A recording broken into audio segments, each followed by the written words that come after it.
Kalian masih ingat gak dengan sebuah statement yang pernah dilontarkan oleh seorang selebgram dan YouTuber terkenal di Indonesia? Semenjak saat itu, topik introvert di Indonesia jadi naik. Kayaknya ada yang janggal, dan dimana dia bilang kalau fun fact-nya adalah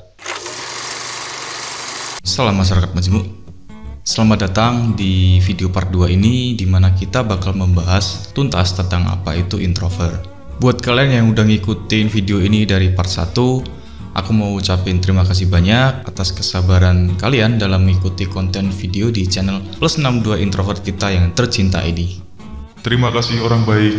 Tapi buat kalian yang baru pertama kali nonton video ini dan langsung ke part 2 ini, ada baiknya kalian tonton dulu video di part 1-nya, karena bakal ada beberapa missing link yang mungkin akan sedikit membuat kalian agak ketinggalan penjelasannya. Linknya bakal aku taruh di atas, jadi silahkan kalian tonton dulu. Karena ibarat telur tanpa garam. Udah.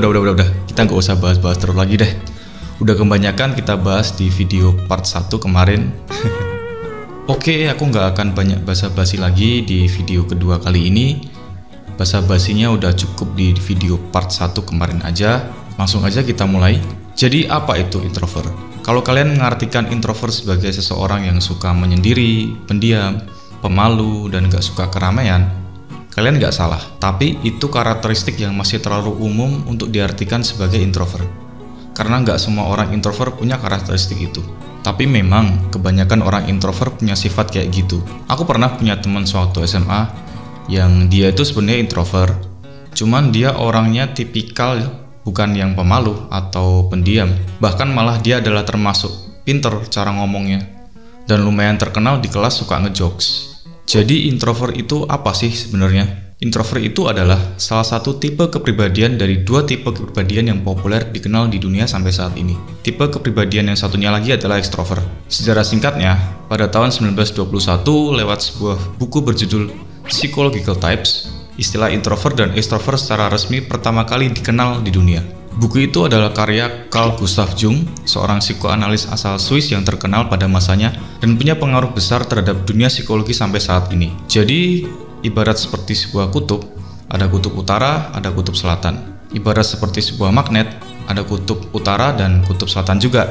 Ada sisi yang positif dan ada sisi yang negatif dalam konteks magnet ya. Nah, ada introvert dan ada extrovert. Sebenarnya ada juga yang memasukkan ambivert sebagai tipe kepribadian penengah antara introvert dan extrovert. Tapi kita nggak akan bahas itu dulu di video kali ini. Oke, pertama-tama kita cari tahu dulu apa itu arti kepribadian. Sederhananya, kepribadian itu adalah sebuah pola berulang yang khas yang menggambarkan sifat dasar dari seseorang. Dan oh ya, kita masih pakai buku Quiet ini, karya Susan Cain untuk dasar teori ilmiah kita ya teman-teman. Di video part 1 kemarin juga udah sempat aku bahas sedikit. Memang ada banyak banget definisi introvert dan extrovert yang dikenal di dalam ilmu psikologi. Dan masing-masing saling masih diperdebatkan antar para ilmuwan definisi mana yang paling akurat dan bisa menjelaskan secara menyeluruh. Tapi, para psikolog modern saat ini percaya dan setuju kalau introvert dan extrovert itu adalah tentang bagaimana otak bekerja dalam merespons suatu rangsangan dari luar. Singkatnya, otak orang introvert itu lebih peka dengan rangsangan dari luar dan menggunakan energi yang lebih besar untuk memproses semua rangsangan itu. Kalau dibandingin dengan otak orang ekstrovert, rangsangan atau stimulus itu kayak semua suara yang telinga kita dengar, segala benda yang bisa kita sentuh dan rasakan, atau segala sesuatu yang kita lihat lewat kedua mata kita. Intinya, rangsangan itu adalah segala aktivitas yang bisa kita lakukan. Bahkan ketika kita mikir pun juga termasuk sebuah rangsangan atau stimulus. Fakta ilmiahnya adalah, di dalam otak seorang introvert, terdapat aktivitas listrik yang lebih besar pada korteks frontal, yaitu suatu bagian di dalam otak yang bekerja untuk pemrosesan internal, seperti ketika kita sedang belajar, mengingat, membuat keputusan, atau memecahkan masalah. Selain itu juga, penelitian membuktikan kalau di dalam otak orang introvert, terdapat lebih dominannya aktivitas asetilkolin, yaitu neurotransmitter yang berfungsi untuk konsentrasi, memori, dan pembelajaran. Sedangkan di dalam otak seorang yang ekstrovert, lebih dominan dalam aktivitas dopamin, yaitu sebuah neurotransmitter yang berfungsi untuk gerak, fisik, dan rasa ingin tahu. Nah, orang introvert itu atau otak orang introvert itu bisa berfungsi atau bekerja dengan lebih baik ketika tidak ada terlalu banyak rangsangan dari luar yang harus mereka proses di dalam kepala mereka. Seminimal mungkin tingkat rangsangan dari luar yang didapatkan oleh otak orang introvert, maka akan semakin optimal fungsinya. Tapi sebaliknya, otak orang ekstrovert justru perlu banyak adanya rangsangan dari luar agar otaknya bisa berfungsi dengan optimal. Itulah makanya kenapa rata-rata orang introvert itu lebih suka suasana tenang ketika lagi serius belajar atau lagi baca buku dan kurang suka dengan suasana yang ramai kayak di sebuah pesta atau festival. Orang-orang introvert juga biasanya kurang suka sama musik yang terlalu keras. Orang introvert juga biasanya kurang suka ngelakuin banyak hal secara bersamaan, karena itu bisa dengan cepat dan dengan mudah melelahkan kerja otak mereka. Contohnya kayak kenapa orang introvert itu nggak pintar ngomong dan lebih sering milih untuk jadi pendengar. Karena ya di dalam ngomong itu kan sebenarnya kita ngelakuin dua hal. Pertama, kita menggerakkan mulut kita untuk bersuara. Kedua, kita sambil mikir juga mau nyampein informasi apa atau cerita apa dan mungkin maksud apa. Belum lagi juga kalau kita harus ikut ngamatin keadaan di sekitar kita. Misalnya kayak kondisi lawan bicara kita, suasana lingkungan, atau penontonnya kalau mungkin ada. Terlalu banyak rangsangan dari luar yang diproses sama otak orang introvert itu bisa bikin semuanya jadi berantakan dan sangat melelahkan mereka. Jadi orang introvert itu nggak bisa multitasking dong. Bisa aja kok, tapi asalkan masing-masing aktivitas yang dilakuin bebarengan itu nggak terlalu perlu tingkat rangsangan yang tinggi ya.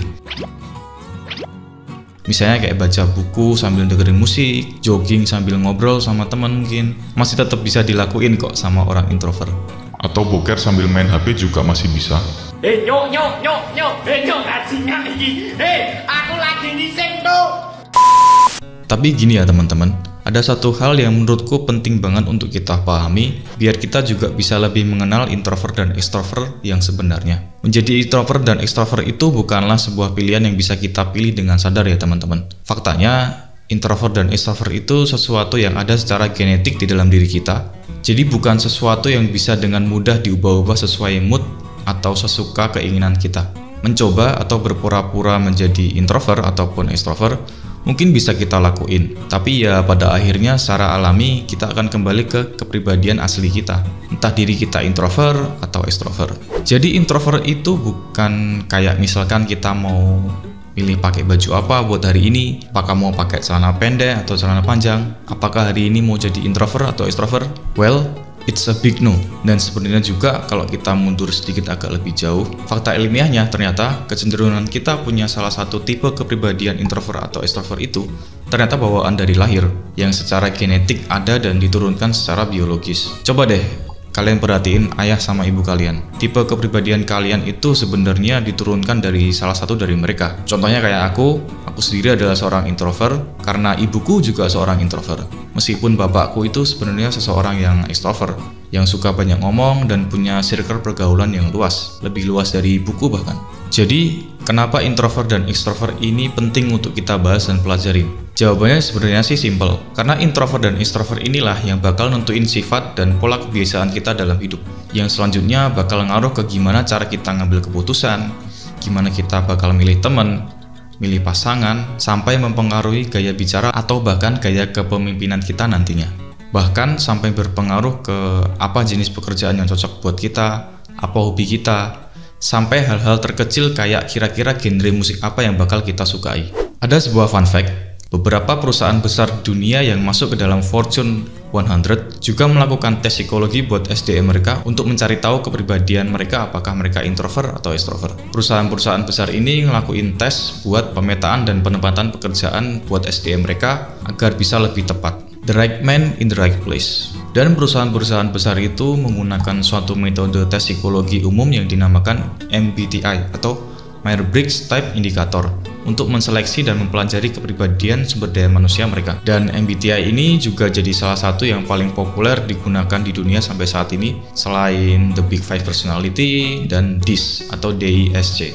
Oh ya, dari MBTI inilah yang ngebikin penggolongan introvert dan extrovert jadi 16 tipe kepribadian yang salah satunya adalah INFJ, yaitu tipe kepribadianku based on tesnya. Di video part 1 kemarin juga sempat sedikit aku bahas, jadi mungkin di next video kita bakal bahas tentang apa itu MBTI. Jadi, kepribadian introvert atau extrovert inilah yang akan punya pengaruh besar dalam bagaimana kita memandang hidup. Dan cara kita memandang hidup ini akan mempengaruhi ke banyak bidang-bidang di kehidupan kita, kayak pertemanan, keluarga, percintaan, hingga pekerjaan dan hobi, bahkan selera kita terhadap seni. Dan itu sebenarnya penting banget disadari atau enggak. Memang terkesan agak filosofis ya, tapi ya kalau menurut temuan para ilmuwan di bidang fisiologi otak yang dimulai dari tahun 90-an, semua itu memungkinkan saja dan masuk akal.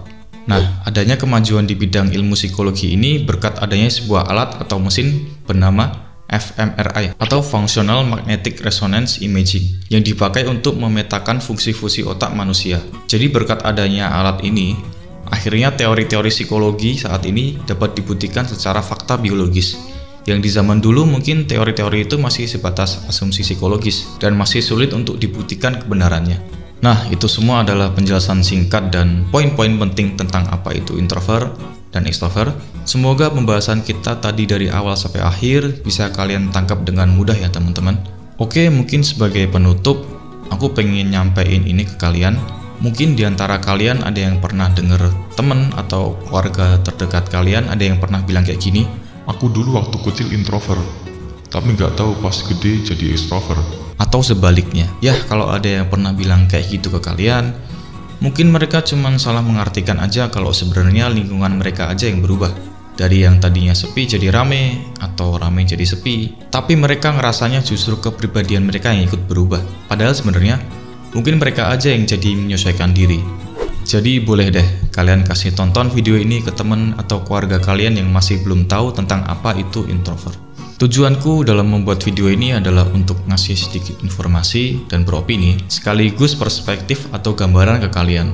Sama sekali bukan untuk lebih mengunggulkan salah satu pihak atau merendahkan pihak yang lain, apalagi untuk memisah-misahkan suatu golongan tertentu hanya karena tipe kepribadian mereka. Bukan itu. Dan pada akhirnya, semoga lewat video ini bisa memotivasi kita agar kita bisa lebih mengenal diri kita sendiri. Kita jadi lebih aware terhadap diri kita sendiri. Ya, meskipun mengenali diri kita sendiri adalah sebuah long life journey, sebuah perjalanan panjang yang mungkin nggak ada ujungnya. Tapi aku berharap, syukur-syukur kita bisa tahu apa kelebihan dan apa kekurangan kita, sehingga kita tahu gimana caranya buat memanfaatkannya untuk kehidupan kita yang lebih baik. Mencari tahu tentang kepribadian kalian introvert ataupun extrovert menurutku juga bukan merupakan suatu kewajiban. Itu terserah kalian mau cari tahu apa enggak. Toh juga sekarang udah tersedia banyak banget website atau aplikasi-aplikasi tes psikologi yang bisa kalian akses dengan gratis. Contohnya kayak 16 Personalities atau Truity.com. Well, seiring berkembangnya teknologi dan ilmu pengetahuan, kita sebenarnya cuma dikasih alat aja kok untuk mempermudah kita mengenali diri kita sendiri. Apakah kita mau untuk menggunakannya atau tidak, menurutku itu pilihan dan hak kita masing-masing. Dan yang lebih penting adalah bagaimana kita bisa memahami dan mengenali diri kita sendiri, entah dengan cara apapun dan jalan kita masing-masing. Oke, mungkin segini dulu aja. Balik lagi, ini cuma sekedar sedikit informasi dan opini dari aku. Kalau ada yang dirasa nggak valid dan salah, boleh banget buat kita saling sharing dan koreksi. Kolom komentar selalu terbuka buat kalian. Oke, aku Arman SM dan salam masyarakat Majemuk.